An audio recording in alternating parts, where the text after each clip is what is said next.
It's the mood.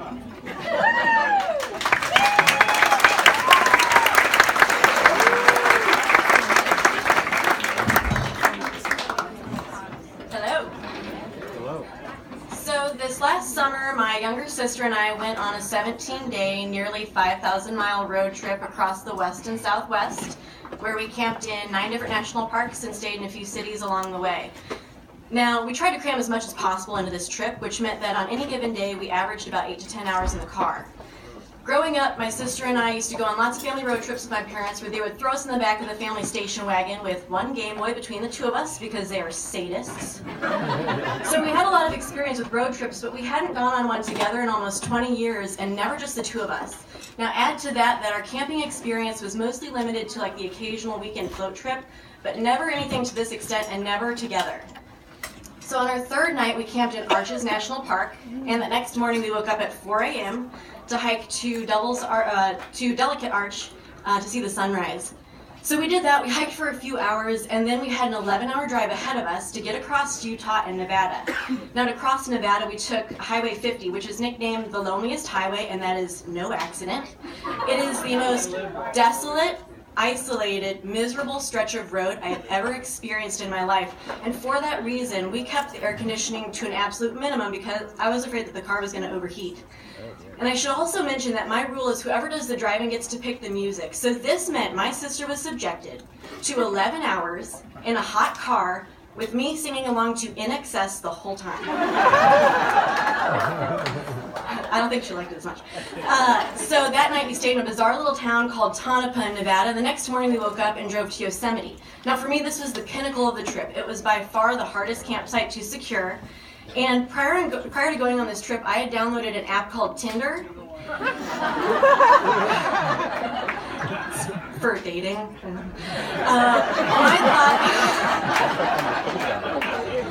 My thinking was that I was going to go to Yosemite and meet some like hot bearded climber guy and take him back to the tent and have my way with him. Well, my sister wasn't really too thrilled with this idea because we were sharing a tent. So when we finally got down to the valley to our campsite, she and I pitched the tent, put everything else in the bear box, and immediately stopped speaking to each other. We had both had enough. The hot car, the long days, her listening to me singing along to new wave music for hours on end and talking about bearded strangers I planned to take advantage of. And she kind of knew how to push my buttons too. So the awkward silence lasted about 30 minutes, and then we both decided, okay, we've got 2 more weeks. We can't do this for another 2 weeks without talking to each other.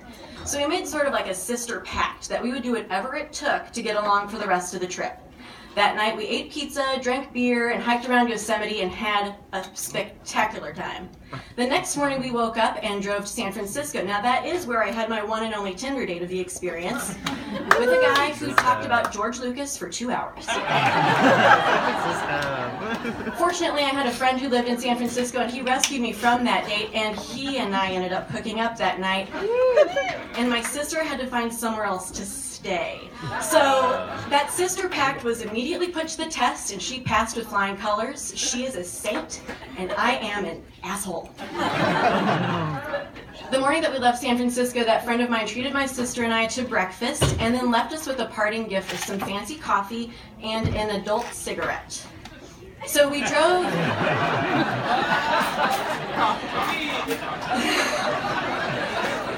So we drove through the Sierras that day and in and out of Kings Canyon National Park, which there are these serpentine windy roads that take you through the canyon, and then it takes you to Sequoia, where we were going to be camping that night. Now as we turned around this steep curve in the road, something leapt over the roadway right in front of the car and disappeared on the other side of the road into the forest.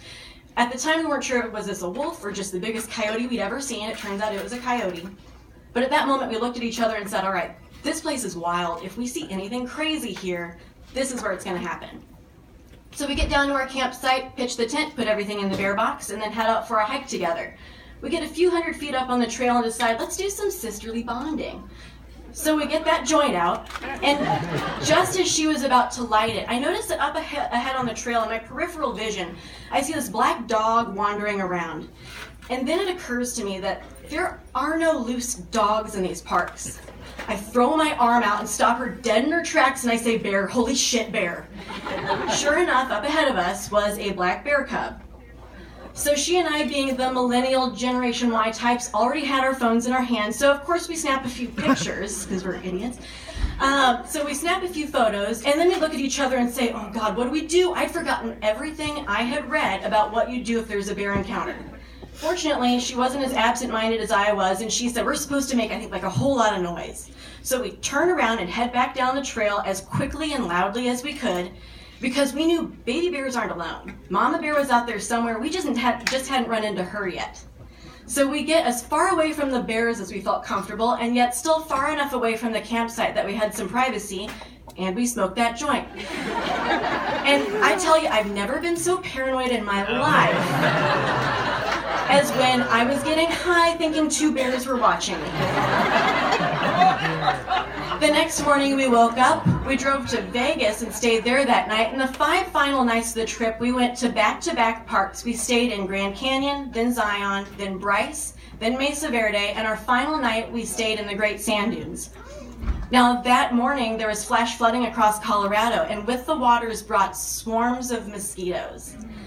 They were so bad, in fact, that whenever we pulled up to the Sand Dunes Monument, the sign right outside of the sand dunes, the sun was setting and I pulled the car over so I could take a photo. I cracked the window of the car door, and in that instant a swarm flew in the car and attacked my sister and I. In fact, this is gross, but I still have a dead mosquito squished to the inside of the windshield as like kind of I don't know, like a souvenir or maybe a warning to other bugs, I'm not sure. So we get to our campsite, pitch the tent, put everything in the bear box, and in the 10 minutes it took to do that, we went through a bottle and a half of DEET. So that night we had an itchy night of sleeping, or not so much sleeping, woke up the next morning and had an 11-hour itchy drive back across Colorado and Kansas to get back to KC. That night as I was sitting in my apartment, exhausted, I was reminiscing over those 17 days, and it had occurred to me that in that time, I had experienced the most awkward adult date of my life, the least relaxing adult cigarette of my life, and the most fantastic adult camping trip of my life.